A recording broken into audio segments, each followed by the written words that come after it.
السلام عليكم ورحمة الله وبركاته. حبايبنا تانية ثانوي، بإذن الله تكونوا بخير. قبل ما نبدأ في أي حاجة، لو أنت ما ذاكرتش المحاضرة أو الحصة بتاعة الامتحان الضوئي وقف الفيديو ذاكرها الأول، لأنك لو ذاكرتها كويس يبقى بتساعد نفسك وبتساعدني إن احنا نفهم الجزء ده بكل بساطة. تمام كده يا عم؟ طيب اللي مذاكرها بقى أو اللي وقف الفيديو راح ذاكرها ورجع لنا تاني، يلا بينا. هنتكلم عن إيه؟ هنتكلم عن الانتحاء الأرضي. يعني إيه الانتحاء الأرضي؟ هما جماعة زمان كانوا مفكرين إن الجذر دايما بينزل لتحت كده طلبا للغذاء، عشان ينزل يمتص ميه ويمتص املاح اللازمه للقيام بعمليه البناء الضوئي، وده الطبيعي يعني يا استاذ او البديهي. فعملوا تجارب عشان يجربهم، لقوا ان الكلام ده مش مظبوط. الكلام ده بسبب الاكسجينات اللي احنا اتكلمنا عليها في الحصه او المحاضره اللي فاتت. يعني ده الغرض اساسي في الاخر، ان هو طبعا يمتص بعد كده ميه واملاح ومواد غذائيه عشان يعمل بناء ضوئي، اكيد طبعا، بس السبب الاساسي من جوه تركيز الاكسجينات. فتعال نشوف بقى القصه اللي هنتكلم عنها ايه. لو حبينا نقول يعني ايه الانتحاء الارضي، مش احنا كنا بنقول الانتحاء الضوئي؟ شفت نفس تعريف الانتحاء الضوئي؟ هتحطه هنا كده وتشيل الضوء او الضوء يعني اللي مقصر وتحط مكانها الجاذبيه الارضيه. فبيقول لك ان الانتحاء الارضي دوت معناه ايه؟ معناه استجابه الاجزاء النباتيه. هتستجيب لايه يا عم؟ لمؤثر خارجي، وهو الجاذبية الأرضية. فإيه اللي يحصل بقى؟ فتنحني تجاهه أو بعيدا عنه. تنحني تجاه الجاذبية الأرضية أو بعيدا عنه. يبقى الانتحاء الأرضي إن الأجزاء النباتية مقصود بها الجذر والساق هيستجيبوا لمؤثر اللي اسمه الجاذبية الأرضية، فيا إما هيروحوا ناحية الجاذبية يا إما بعيد عن الجاذبية. لازم نعمل تجربة عشان نوضح الدنيا اللي حصلت دي حصلت إزاي. هم عملوا تجربتين كده عشان نقارن ما بين الاتنين. تجربة الانتحاء الأرضي. عملوا ايه في القصه ده يا جماعه؟ بص يا سيدي، جابوا حوضين ازاز، ادي حوض اهو وده التاني جنب منه، وحطوا طبعا هنا تربه عادي وهنا نفس الكلام، وحطوا في التربه بقى ميه واملاح ومواد غذائيه عادي خالص، وقاموا جايبين بذور نبات، بذور نبات فول مثلا، بذور نبات قمح، ايا كان مش هتفرق. قاموا جايبين بذور مثلا لنبات الايه؟ الفول. حطوا في واحده فيهم البذره بشكل رأسي عادي خالص كده، والتانية حطوا البذرة بشكل أفقي بالمنظر ده كده، وسابوا التجربة مع نفسها يومين ثلاثة كده ورجعوا لها. لاحظوا إيه؟ لاحظوا إن اللي اتحط بشكل رأسي وعادي وطبيعي إن الجذر ينمو لتحت عادي، أو بنقول عليه الجزير تصغيرا لكلمة جذر، وإن الساق أو السويقة تصغير لكلمة ساق لأنها لسه صغيرة هتنمو لفوق عادي خالص في الوضع الطبيعي. ده كده الوضع الطبيعي اللي بنشوفه في حياتنا العمليه، لان الاكسجينات متوزعه متساويه عادي. احنا عايزين نعمل تجربه بقى نختبر القصه دي. لو حطيناها بشكل افقي، المفروض يعني الجذر ينمو كده وخلاص، والساق ينمو كده وخلاص. قال لك لا، ما لقيناش كده. احنا لقينا بعد الثلاث ايام اللي عديناهم الجذر نزل لتحت كده،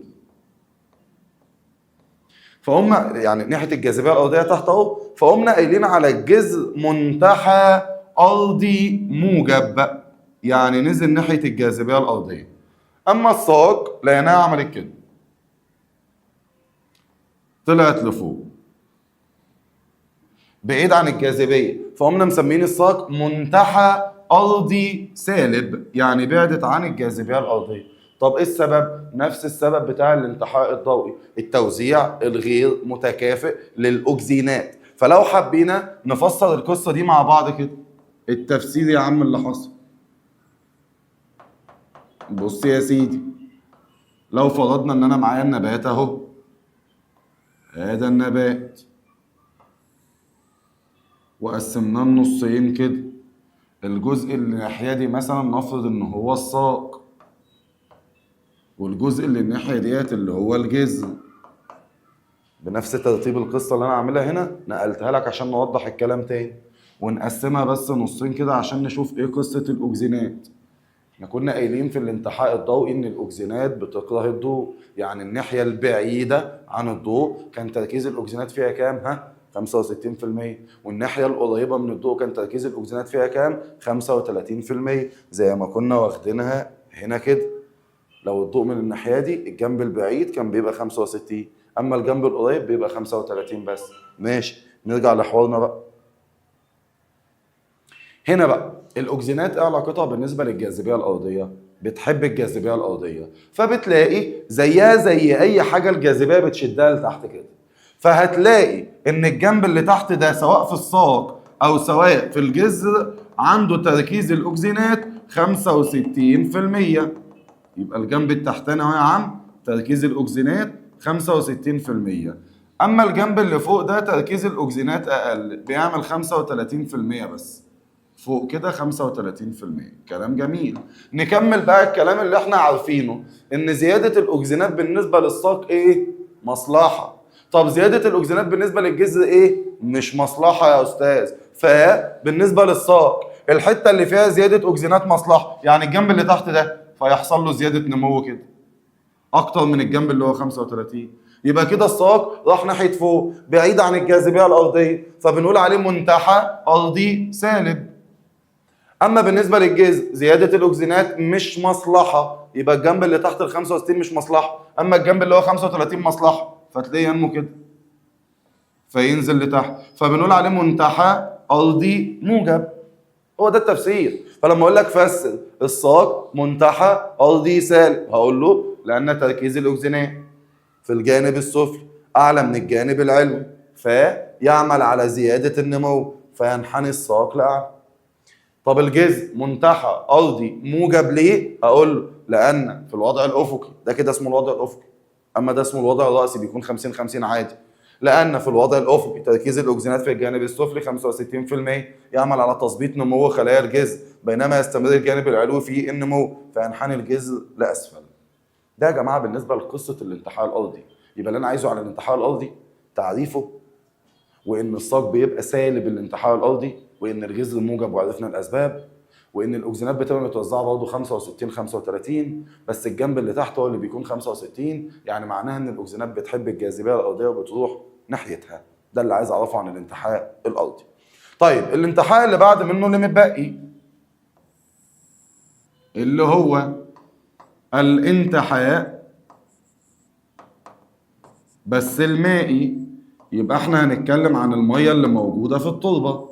يعني ايه التعريف؟ نفس التعريف مع تغيير كلمه الضوء او تغيير كلمه الجاذبيه ونخليها الرطوبه اللي هي الميه يعني. فبقول لك الانتحاء المائي معناه استجابه الاجزاء النباتيه بس تحديدا الجذر، لان هو اللي بيمتص الميه، الساق مالهاش دعوه بامتصاص الميه، يعني مش هي اللي هتبدا امتصاص الميه من تحت. فبيقول لك استجابه الجذر لمؤثر خارجي وهو الرطوبة، فالمفروض تنحني تجاهه او بعيدا عنه، بس الجذر بيروح اتجاه الميه تحديدا عشان يمتصها فيقدر يعمل عمليه البناء الضوئي. فقال لك وهو الرطوبه فينحني الجذر تجاه الميه. ولو عرفت التعريف العام وشلت الجاذبيه وحطيت مكانها الميه صح، يعني قلت استجابه الاجزاء النباتيه لمؤثر خارجي وهو الرطوبه فينحني الاجزاء النباتيه تجاهه او بعيدا عنه، برضه مش غلط، مفيش مشكله. ماشي، ده بالنسبه للتعريف. لو حابين بقى نعمل تجربه توضح لنا الكلام ده هنعمل ايه؟ بص يا سيدي، قال لك ان احنا هنجيب برضه 2 اناء زجاجي اهم يا عم، وهنحط في الاتنين دول تربه عاديه، ادي التربه.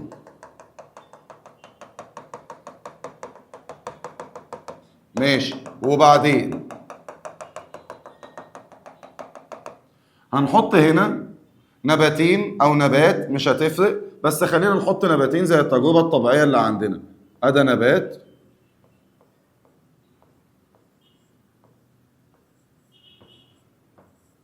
وده التاني.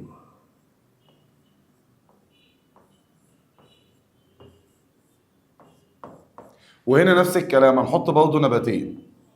ادي الجذور اهي، والجزء بتاع الساق الصغير، وهنا نفس الكلام.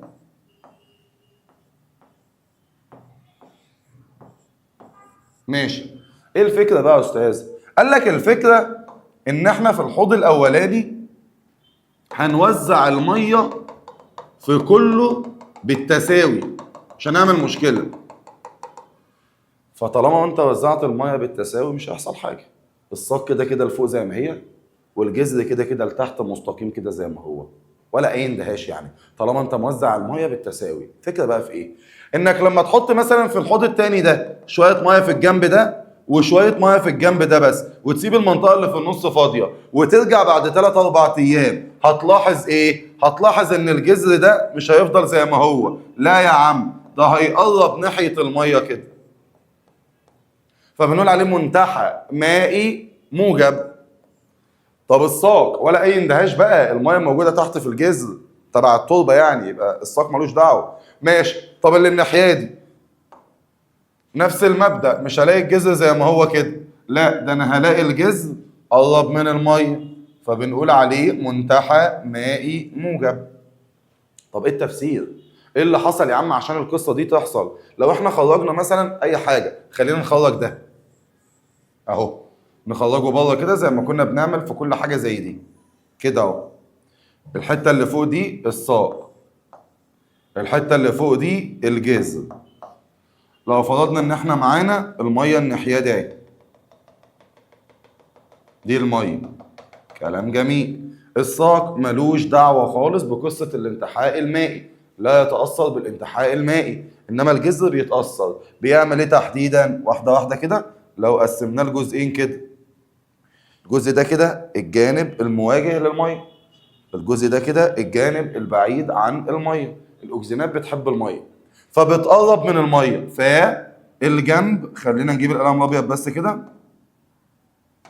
الجنب ده المواجه للميه اهو هيبقى تركيز الاكسجينات فيه 65%.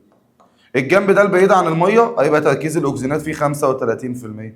وزي ما احنا متفقين سواء هنا او في الانتحاء الضوئي ان الزياده بالنسبه للجذر مش مصلحه، فال 65% مش مصلحه، مش هتزود النمو، اما ال 35 هتزود النمو عادي. فتلاقي الجذر يعمل كده، يروح ناحيه الميه، فسميناه منتحى مائي موجب. فلو قلت لك فسر الجذر منتحى مائي موجب، هقول له لان الاكسجينات تتراكم في الجانب المواجه للماء فتعمل على تثبيط نمو هذه المنطقة، مع استمرار نمو المنطقة الغير مواجهة للماء فينحني الجذر تجاه المية.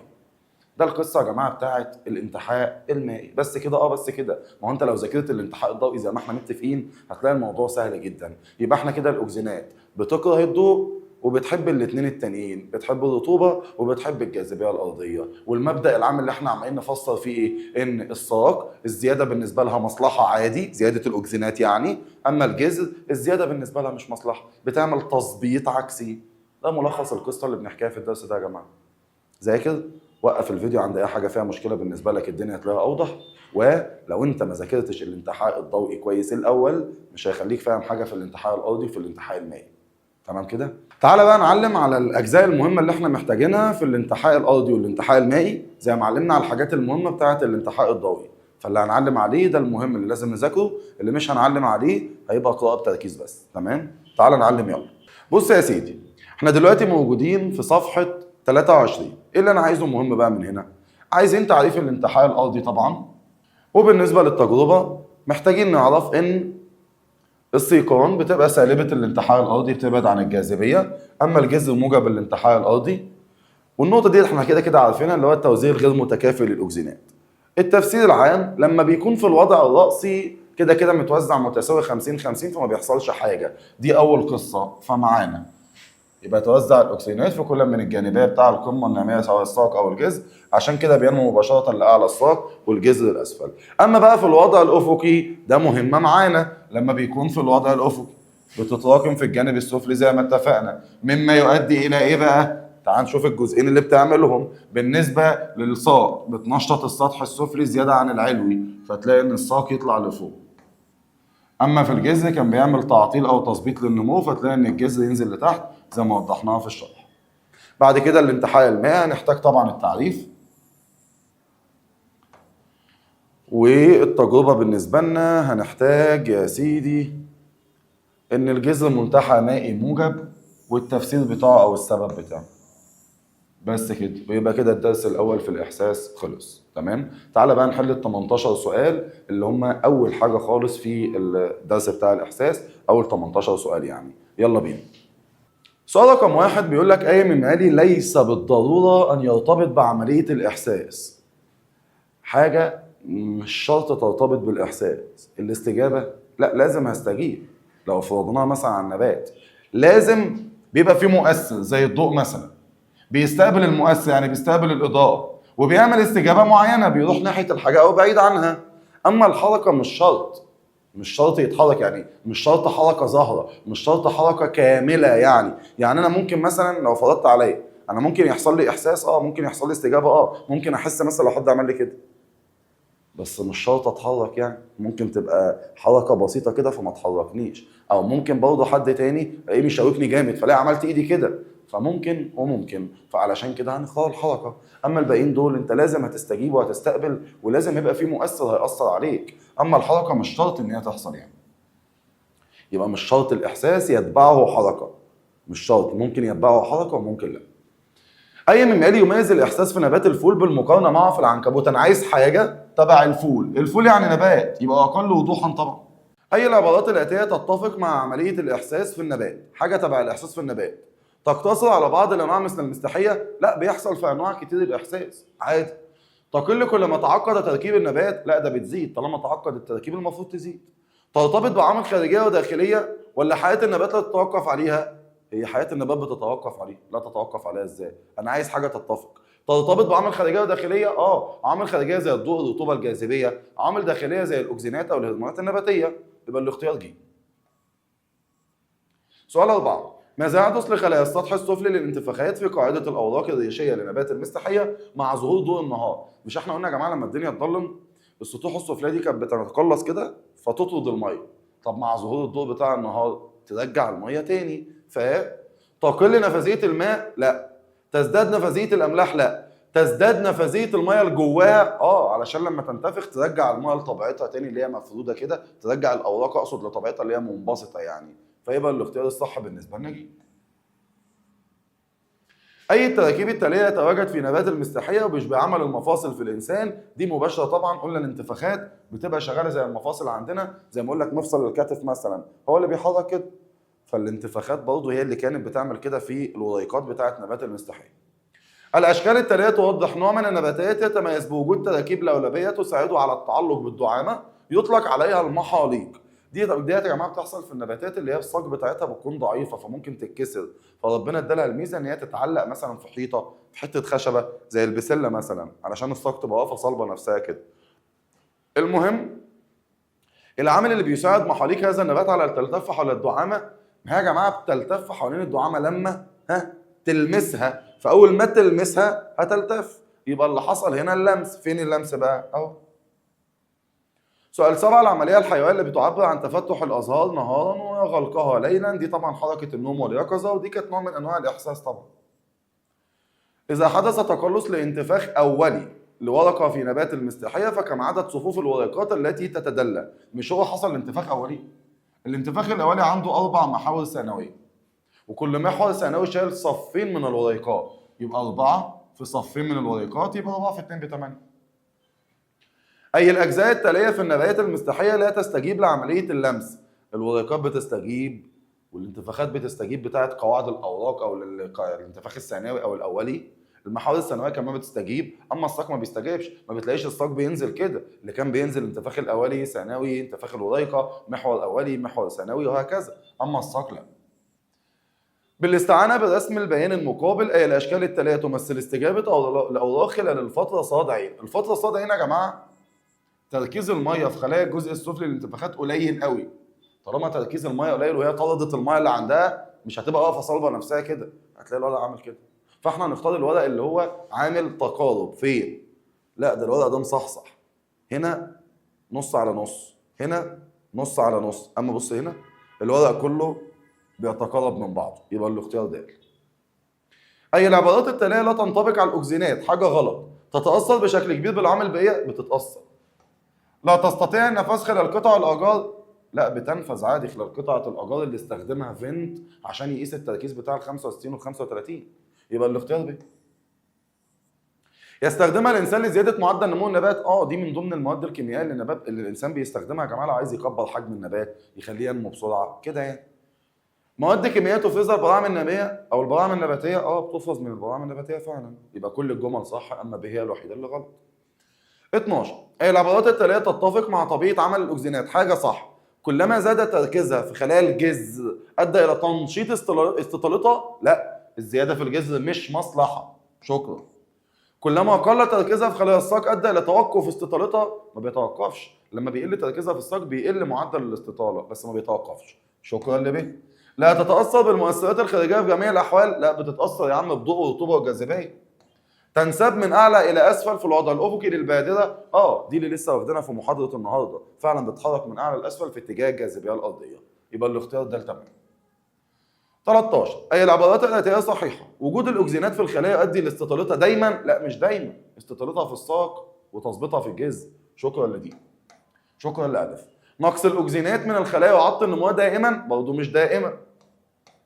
ليس الاكسجينات علاقه بنمو الخلايا؟ لا يا عم لها علاقه طبعا.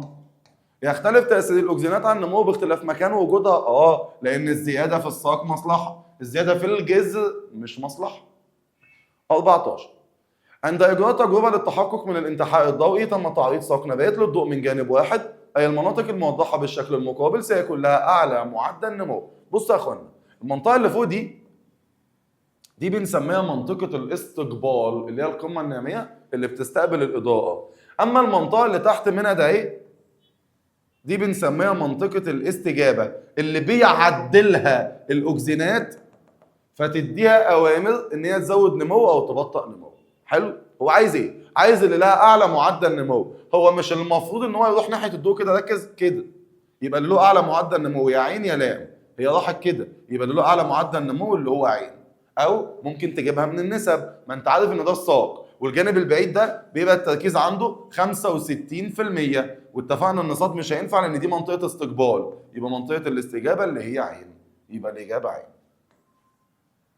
تاني كده ركز كده، بص يا سيدي، احنا دلوقتي الضوء اهو، تمام؟ اتفقنا على حاجه، اكد على الكلام، اللي فوق دي منطقه الاستقبال تستقبل الاضاءه وبتفرز الاكسجينات، اللي تحت منها دي منطقه الاستجابه بيجي لها الاوامر فبتستجيب.